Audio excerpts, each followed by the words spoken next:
Hello everyone, welcome to KNH 472-572 Sport Administration course.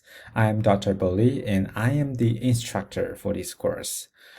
Due to the COVID-19, unfortunately, we are unable to meet in person, so I decided to move this class online completely. Hope that I can enhance your online learning experience. This is the first video for this class, so I'm going to try to do two things. First of all, I'm going to give you a brief introductions about myself and let you get to know me a little bit. And also, I would like to introduce a little bit about this course. We'll look at the syllabus together and we'll look at how you're able to use Canvas starting from this week. First of all, let me spend some time to introduce myself. As you know, I've got the shortest name of the entire world, I believe, right? My first name plus my last name, I've only got 4 letters. So if you shoot me emails, make sure you not screw up my name. In terms of my educational background, and I was really fortunate that I had chance to study at 4 different universities in 3 different countries. I'm coming from a journalism background, so I studied undergraduate in journalism when I was in China, and then I moved to Australia to study my master degree. So I have 2 master degree. The first one was international business and the second one was international relations. And then I had worked as a sports journalist for about 6 years. And after working in the sports media industry, I decided to come back to the higher education to continue to study. So I studied at University of Arkansas, majoring in recreation and sport management for my PhD. In 2016, I graduated from my PhD degree, and now I'm teaching at university. This is my second year teaching at Miami University, and I have been teaching sports administration since last year, and this is also my main course. My office is located at Hayes Hall 202L. Some of you might have heard that sport leadership and management departments will move to a Laws Hall sometime these semesters. But I decided to stay in my current office until the end of this semester. So if you have any question, please do not hesitate to come over to meet me. My office hour for this semester is on Tuesday and Thursday from 10 to 12. But when you come to my office, make sure you have a mask on, not just protect yourself, but also protect myself. Right, so you can also shoot me emails at bo.li@miamiohio.edu. If you have any question, either related to this course or not related to this course, don't hesitate to reach out to me. When you send me an email, I will try to respond your email within the 48 hours. If you're interested in my stories, you can also follow me on Twitter. This is my Twitter handle.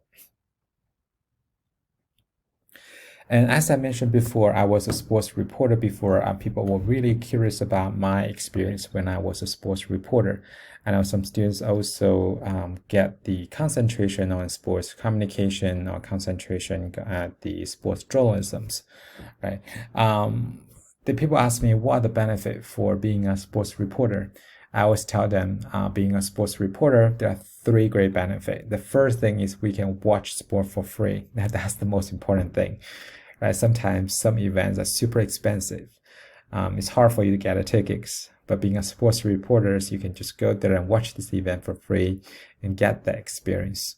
So that's the first great thing. The second thing is I got to travel, right? So I've been to technically 31 countries in the world due to my jobs.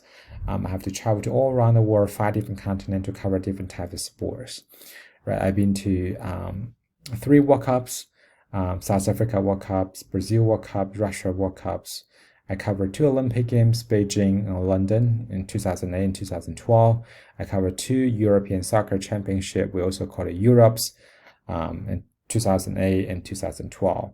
Right, and also I cover tennis. I've been to all major Grand Slam events. I cover golf. I cover Formula One. I also cover some Olympic sport and the NBAs and MFL sometimes. So that's the second benefit. I got to travel, be to different places, meeting with a lot of different interesting peoples, and got that experience, right? And the third benefit for being a sports reporter is I was able to meet with a lot of high-profile athletes, coaches, sports managers. So here, as give you some pictures to describe about my journey when I was a sports reporter. You can see I met some of the NBA players, some soccer stars, and also IOC presidents, right? So this is my experience when I was a sports reporter. When we decided to teach at the higher educations, in addition to teaching, we also have to do research. My research has two primary focus. First focus is on social media studies about how athletes and sports organizations are using social media as a platform to promote themselves, develop their brands. And I also studies about sports fans, how they use different types of social media to fulfill their need and requests. And the second research focus I studied about traditional media, how traditional media has been used framing in their coverages, and how this framing will impact sports audiences' perception towards some certain sports issues. In addition to teach at university, I'm also helping my friend's marketing company to develop some sports marketing projects. In the past 3 years, we have great experience to work with different great athletes. In 2017, we worked with Kobe Bryant. Unfortunately, he passed away this year. Right, so we worked with Kobe Bryant on one esport project. Last year, we collaborated with Yannick and brought him to the PARG international competitions that took place in Germany last summer. So we got him involved. That was a fun experience. Since at the end of last year, we started to collaborate with Cristiano Ronaldo on multiple different projects.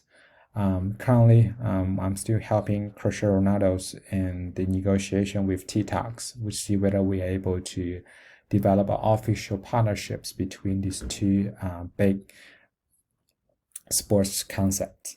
Right. So this is about my experience when I'm working as a sports marketer. Right. So for this course, as you know, it's called Sports Administrations. I think the first questions come to mind to a lot of students is, what is sports administrations? A lot of students are sports, leaderships, and management majors. Right. So in SLAM, the first foundation course you have to take is the Intro to Sport Management. Right. In the Intro to Sport Management, you learn about what the sports industry looks like, how many different jobs available in the sports industries, and what kind of job you can apply for. Right. So you think about sports industries from employees' perspective. I need to find a jobs in sports industries. What kind of job available? Right. Sport administration is different. A lot of you are taking this course in your last year because I want you to think about sports industries, not just from an employee's perspective, but from an employer, from a manager's perspective. So how are we going to manage a business in the future? So for the textbooks, we have two textbooks because this course has been divided into two parts. First part of the semester, we studied more about management administration issues. Second part of the semester, we study about governance. So there are two different textbooks required in this course. First textbook is called Apply Sport Management Skills. You don't need to buy this textbook because I have an ebook find it online somehow. So I downloaded it and shared it on Canvas. So you could just use that ebook I share with you on Canvas. This book mainly used in the first 6-7 weeks. The second half of the semester, we will talk about sports governance, and then you will need to have the textbook called Governance and Policy in Sports Organization, the 4 editions. Right? I think you should be able to find this book at Amazon's You can find this book from the publisher. Maybe they have some discount, or you can get this book from the bookstores. Just make sure that you have these textbooks for the second half of semesters. The whole semester has been divided into 4 modules. First 2 modules related to administration. Second module, the last 2 modules are related to governance, right? In the first 3 topics, we'll talk about include how we're going to develop a strategic plan for the organization. And we're going to talk about organizational theory, how these organizational theories can be applied in sports. And also we talk about leaderships, how the leadership theories can be applied in the sports industries.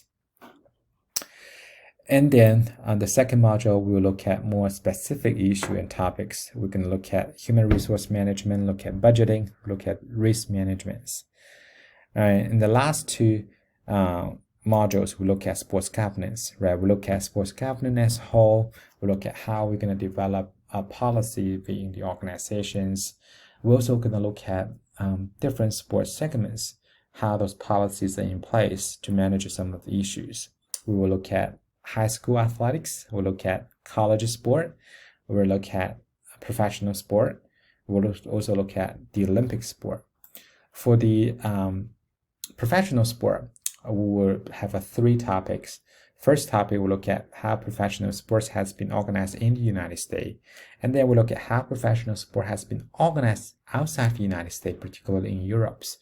And third one, we're going to look at how professional individual sports, such as tennis, golf, has been managed and organized.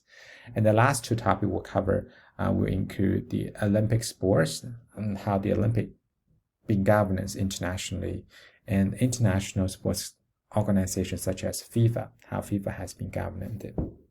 So this is the topic we will cover in this course. Students possibly also would like to know what will be the course requirement and structures, right? So let's look at the syllabus together.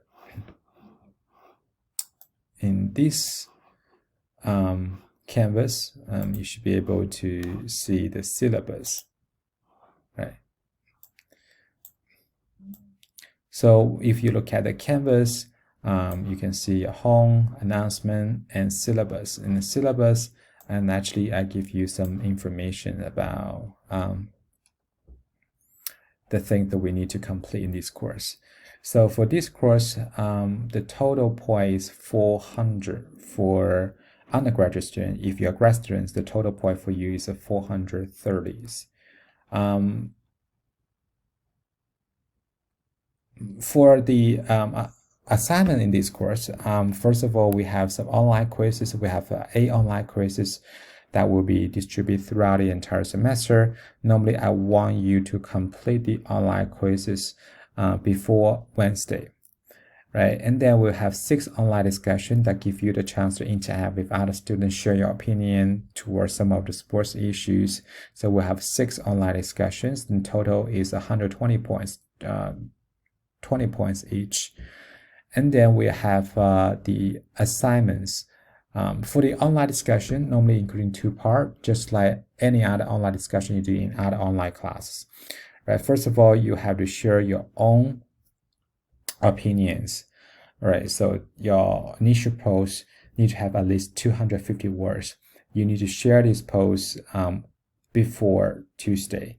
And then you have to respond to at least 2 of your classmates before Thursdays. Right, so this is how the online discussion works in this course. And then for the assignment, we have 3 assignment has been scheduled. First assignment is called strategic planning assignment. We'll talk a little bit later when we get to that point. And then we have a group project. A group project is a budget justification proposal, and then you'll be working with another 2 to 3 students to complete these group projects. And then we have a leadership interview that will only be done by the 472 students, right? But if you are 572 students, if you are grad students, we have 9 grad students take this class. If you are master students, you possibly working on some thesis. If you are PhD students, we have PhD student also taking this course as well. So you may also working on some thesis. So there are two different options for 572 students. For 572 students, the first option is essay. You're going to write 5-page essays. I give you 2 topics. You can pick any of the topic, write 5-page papers on it. Academic papers, you need to have a reference on it. If you don't want to write essay, maybe it's a master's student, you're currently working on some thesis. PhD students, you're working on your dissertations. You can also write a lit review for your research and submit it as your assignments in this course. But you will have to communicate with me whether you would like to go with the ethics routes, or you would like to write a lit review for one of the research projects you're currently working on. So this is for 572 students. For the 472 students, you don't have to do this one. You only need to do the leadership interview that we're going to spend time to talk about it later when we get to that point. Right. For the basic policy, you can find out here in the Canvas. Of course, academic integrity is super important. Online course is also very important. I'm going to keep my eyes on it. Make sure you are follow this academic integrity policy that has been enforced by the universities. Also for the assignments, these class assignments, I wanted you follow the APA side, Times New Roman, 12 points, 1 point agent, double spaces. So those are really basic things. Make sure you submit all your assignment before the deadline. After deadline, any late assignments will not be accepted. For the grades policies, so I normally do not negotiate grade with students. But you have a question about your grade, you can come over here to talk to me in person. Don't communicate with me about your grade through email. I would rather meet with you in person to talk about your grade, right? So if at the end of semester you're like 89.9, I normally will round up the grade to help you to get A minors. So don't need to come over here and ask me. If I think you're close enough to get higher letters, so I will do my best to help you to get that point. You don't need to ask me. But you're like 2% off, you're 88%, you're asking for A minor, that is not possible, right? But if you're 89.99999, very close, right? So yeah, I will give you A minors. So you don't have to ask me about those. So that's something I want you to know. Writing an email is very important because a lot of you are grad students, a lot of you are seniors about to go to the job markets. You need to learn how to write a professional email. Make sure write an email in a professional way. Don't just start an email and say, hello, I want this, please do that for me, right? I'm expecting you to write me a very polite email. Right, so those are the thing. Since this is a COVID-19 semester, some of you might know you can choose this course, either take it for credit or non-credit options. More information you can also find out here in the syllabus. So one last topic I would like to talk about is how are you going to use your Canvas site. Normally, for me, I prefer to gather all this information in one page. So a lot of time for you, if you want to know what you need to do for this week, you can go to modules, right? And for instance, modules, I want to know what I need to complete for this week. You click on one page, I normally would have all the information you need to know in these pages. So for instance, week 2, we're going to look at strategic planning, the strategic management. Right, so here I have introduction, let you know what kind of topic we will cover for this week, let you know what kind of reading that you need to do. So this one says read chapter 4 for this textbook, right? You click on this textbook, read chapter 4 and some other things. And there are lecture videos available. I have lectures slide also available for you to click on and when you're watching the videos, and you can follow the slides. And also have assignment, let you know what assignment that you need to do and what due dates will be. So this is how you use this syllabus. So don't ask me questions about how I'm going to use the syllabus because I already introduced how to use the syllabus to you here in this video. If you do have any question about anything, don't hesitate to shoot me an email and let me know. I will try my best to respond your emails. And one last thing I want to mention in this video is every week I will send you an email and send you a reminder and let you know what you need to do. And also most of the week, I will send you a video. In this video, maybe 10 minutes, maybe 15 minutes. So I will help you to go over some of the exercise you did in the class, maybe quizzes, maybe online discussion you did last week. Some students might have the question. I will using one video to introduce a little bit about what we did last week, help you review a little bit about what we did last week. And also in that particular video, I also let you know what you need to do for this week. Maybe sometimes you need to work on an assignment, right? You have no idea how to do this assignment. In that video, I will also provide a little bit explanation to help you understand how you'll be able to succeed in this class. I'm planning to have 2 live lectures throughout this entire semester, at least 2. Particularly before the midterm exam and the final exam, because I want you to get fully prepared for the midterm exam and the final exams. I hope you can get good grade in this class.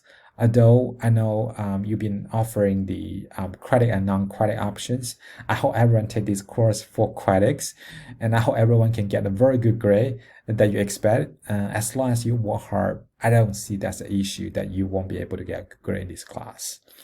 Alright, this is the first videos. I hope you know a little bit about the expectation for this course. Please do not hesitate to shoot me an email. Let me know if you have any questions. And I look forward to sharing more knowledge with you throughout this entire semester. I also look forward to meeting with you in person in the future. Okay, enjoy these semesters. Stay safe, be well. Let's talk about the content next time.